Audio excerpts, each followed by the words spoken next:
Hi friends, Vinutha ಕಿಚನ್ಗೆ ಎಲ್ಲರಿಗೂ ಸ್ವಾಗತ. ಹೆಲ್ದಿಯಾಗಿರೋ ಮತ್ತು ಟೇಸ್ಟಿ ಆಗಿರೋ ಆಮ್ಲ ಉಪ್ಪಿನಕಾಯಿ ಈಸಿಯಾಗಿ ಹೇಗೆ ಮಾಡೋದು ಅಂತ ನೋಡ್ಕೊಂಬರೋಣ ಫ್ರೆಂಡ್ಸ್.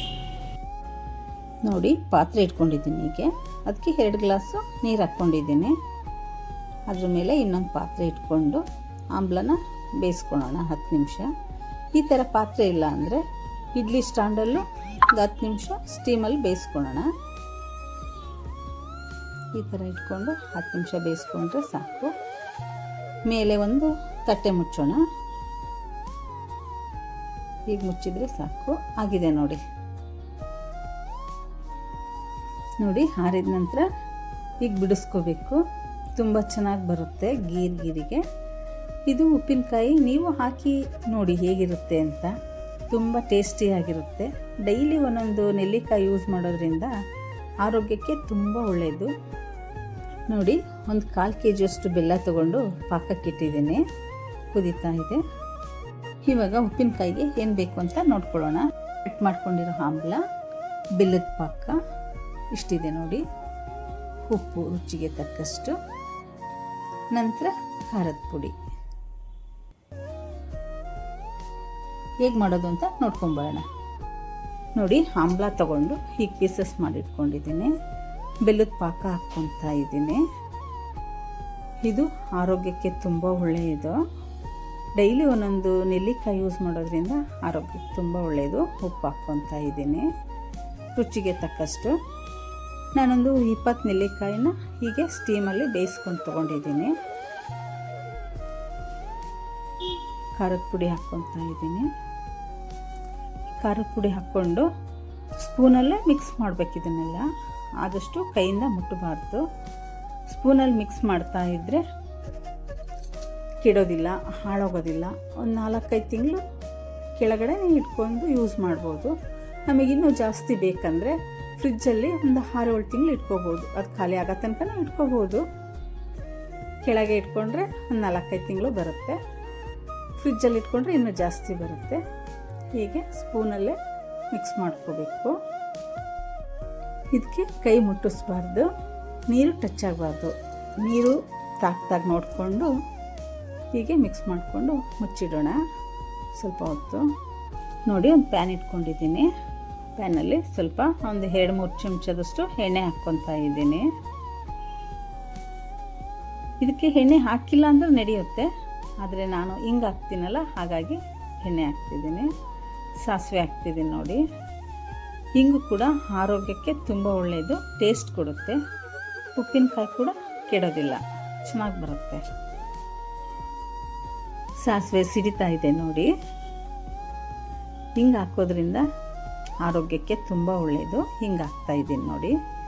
ಹಿಂಗೆ ಹಾಕಿರೋದ್ರಿಂದ ಉಪ್ಪಿನಕಾಯಿ ಕೂಡ ಹಾಳಾಗೋದಿಲ್ಲ. ಪ್ಯಾನ್ ಇಟ್ಕೊಂಡಿದ್ದೀನಿ ನೋಡಿ, ಅದು ಬಿಸಿಯಾಗಿದೆ. 1 ಸ್ಪೂನು ಮೆಂತ್ಯ ಹಾಕ್ತಿದ್ದೀನಿ. ಮೆಂತ್ಯ ಕಹಿ ಇದ್ರೂ ಆರೋಗ್ಯಕ್ಕೆ ತುಂಬ ಒಳ್ಳೆಯದು. ಉಪ್ಪಿನಕಾಯಿ ಕೂಡ ಕೆಡೋದಿಲ್ಲ, ಚೆನ್ನಾಗಿರುತ್ತೆ. ಇವಾಗ 1-2 ಸ್ಪೂನು ಜೀರಿಗೆ ಹಾಕ್ಕೊತಿದ್ದೀನಿ. 2 ಸ್ಪೂನು ಜೀರಿಗೆ. ನಂತರ ಸಾಸಿವೆ ಹಾಕ್ಕೊತಿದ್ದೀನಿ 2 ಸ್ಪೂನು. ನೋಡಿ, ಇದು ಮಿಕ್ಸಿಗೆ ಹಾಕ್ತಾಯಿದ್ದೀನಿ. ಇದನ್ನು ಪೌಡ್ರ್ ಮಾಡ್ಕೊಳ್ಳೋಣ. ಸಾಸಿವೆ, ಮೆಂತ್ಯ, ಜೀರಿಗೆ. ಇವಾಗ ಮೆಂತ್ಯ, ಜೀರಿಗೆ, ಸಾಸಿವೆ ಪೌಡ್ರ್ ಮಾಡ್ಕೊಂಡಿದ್ದೀನಲ್ಲ, ಅದನ್ನು ಹಾಕ್ಕೊತಿದ್ದೀನಿ ನೋಡಿ. ಅದನ್ನು ಆ್ಯಡ್ ಮಾಡಿ ಮಿಕ್ಸ್ ಮಾಡ್ತಾಯಿದ್ದೀನಿ ನೋಡಿ. ಮಿಕ್ಸ್ ಆಗಿದೆ. ಇವಾಗ ಎಣ್ಣೆ ಕಾಯಿಸಿಟ್ಕೊಂಡಿದ್ನಲ್ಲ, ಅದು ಆರಿದೆ. ಇವಾಗ ತಣ್ಣಗಾಗಿದೆ. ಎಣ್ಣೆ ಕೂಡ ಆ್ಯಡ್ ಮಾಡ್ತಿದ್ದೀನಿ. ಹಿಂಗು, ಸಾಸಿವೆ, ಎಣ್ಣೆ ನೋಡಿ ಹಾಕಿದೆ. ತಿರುಗಿಸ್ತಾ ಇದ್ದೀನಿ. ಹೀಗೆ ಮಿಕ್ಸ್ ಮಾಡ್ಕೋಬೇಕು. ಈ ಮಿಕ್ಸ್ ಮಾಡಿದ ನಂತರ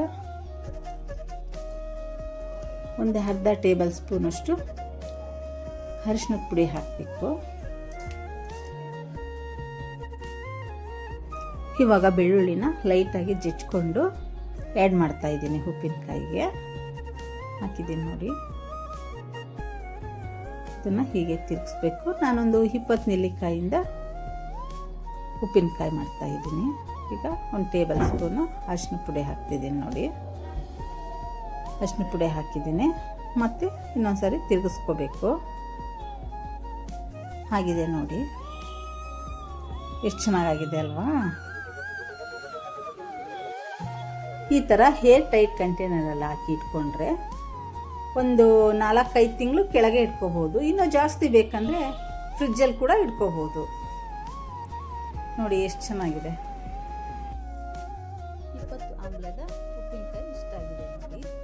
ಇದು ಸಾಂಬಾರಿಲ್ಲ ಅಂದರೆ ಅನ್ನದ ಜೊತೆ ತುಂಬ ಚೆನ್ನಾಗಿರುತ್ತೆ. ವೈಭವ್, ಬೆಟ್ಟದ ನೆಲ್ಲಿಕಾಯಿ ಉಪ್ಪಿನಕಾಯಿ ಟೇಸ್ಟ್ ನೋಡು ಹೇಗಿದೆ ಅಂತ. ಜ್ಯೂಸ್ ಮಾಡಿದಾಗ ನೀನು ಹೇಳಿದ್ದಿಲ್ಲ ನೆಲ್ಲಿಕಾಯಿ ಉಪ್ಪಿನಕಾಯಿ ಮಾಡು ಅಂತ, ಮಾಡಿದ್ದೀನಿ. ಹೇಗಿದೆ ನೋಡು.